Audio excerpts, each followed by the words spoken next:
Welkom terug bij de talkshow hier bij TEDxAmsterdam, de 4e editie. TED draait natuurlijk om ideas worth spreading, maar dit jaar het thema in Amsterdam toch ook wel ideas worth doing. En daarvan hebben we 2 mensen aan tafel zitten die daar het levende bewijs van zijn, of in ieder geval hun plannen zijn daar het levende bewijs van. Ik heb hier aan tafel 2 prijswinnaars die TEDx Awards hebben gewonnen vandaag. My guests are Rossella Ferraro and Marcel Verduyn. He's Dutch, but we're going to talk in English just to be polite to the lady at the table. First of all, congratulations. Thanks. These are your awards. What do you think of the design? They're fantastic. Mine is fantastic. Yeah? You don't like his? Mine is better. Okay, of course. And Marcel, what do you think? I find it great. It's a very heavy one. Yeah? It makes me think as if I have won the World Cup. Well, you almost did, right? Yes. What yes, kind I'm of very feeling proud did of it give you, Rossella, winning the award? I think it's a fantastic experience, and yeah, it's great because I also met the other competitors and they were extremely good. So to win against them is really, it's fantastic. Okay. We're going to talk about the ideas with which you won these awards later on. First, I want to introduce the other man here at the table. Robert Specken, Managing Director, Corporate Finance Netherlands at ING. Right. Right. Okay. Yeah. Why does ING want to be a partner of TEDx Awards? Now that's very simple. ING wants to be part of a society, and a TEDx award like this, seeing all the new ideas, is an excellent way to be part of that society and try to help also these ideas to sort of to bring them further. Yeah. Further. That's what we want. Yeah. And you were in the jury of these awards, so you're basically kind of responsible for the 2 people winning here. Yeah. You can thank him later. Yeah. But Rossella, first, can you explain to us? Can you explain first what's your unique selling point of your idea? What's your idea about?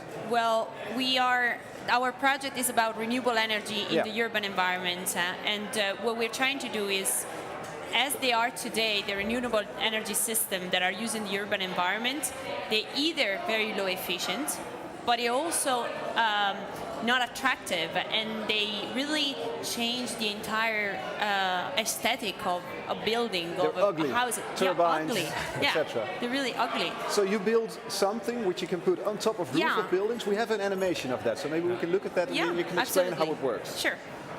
Because we have a clip in which we see how it works. Yes. So this is our first pilot unit, which will be in Eindhoven at the TUI campus. And as you see, it's a roof. The turbine is inside, so you don't see it from outside. And the wind can come from any side. But it's on top of a roof of a building. Yeah. And it can be used on existing building or on new construction. Yeah.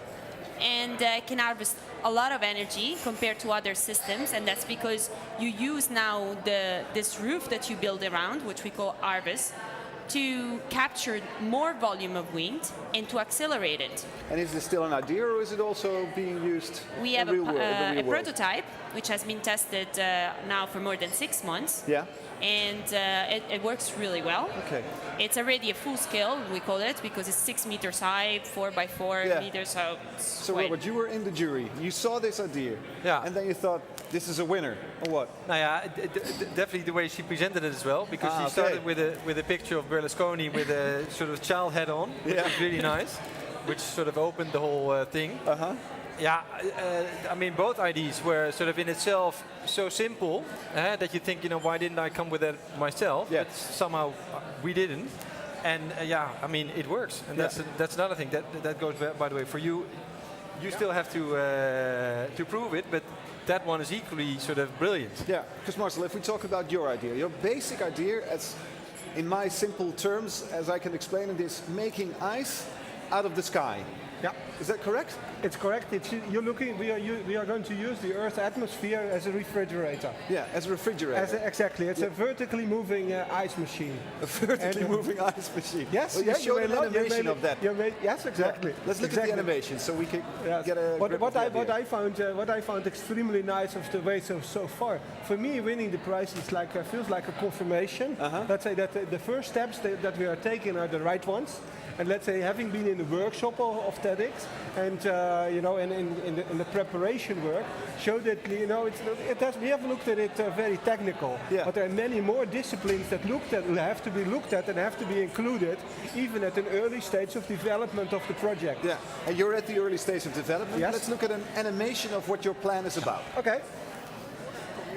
remote places of the world. So this is a water turbine or a water cooler? Okay, here you see that the water is filled.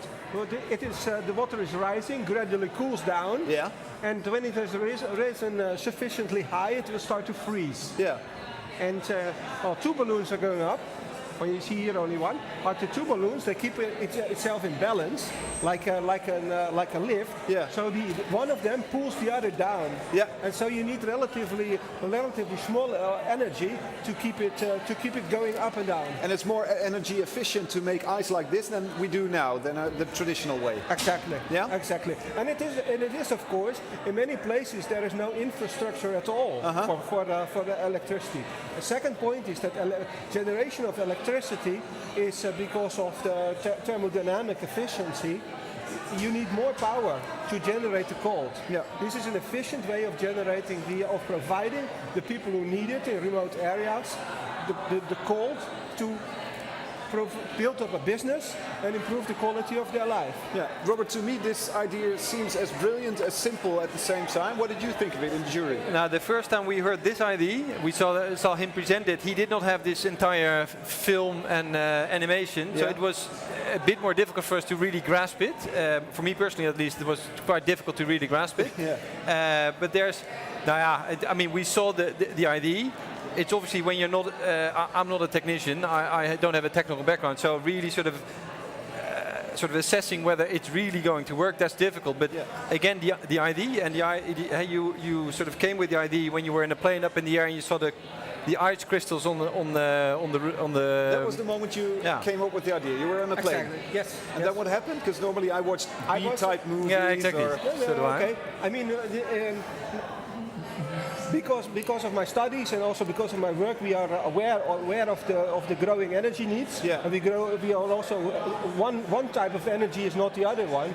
So you carry these kind of needs and wishes with you, unconscious. Yeah. And that spark came in the plane. Yeah.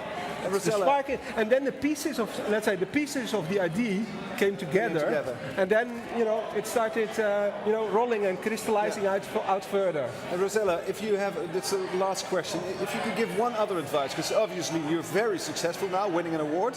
One last question, if you have an advice for other researchers, what would that be?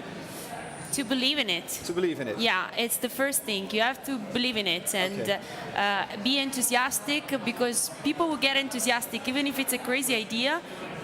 They're going to get enthusiastic. Okay, that's good to know, even with crazy ideas. Thank you very much for being here. Thank you. Yeah? I fully much agree with her, and I think, as they say, you're innocent till the opposite is proven. I think an idea, every idea is a valuable contribution. Yeah. Make your idea. And only when it is proven differently, it doesn't have a chance. Don't hinder yourself in bringing your ideas forward. Okay, thanks for these advices and thank you for being here.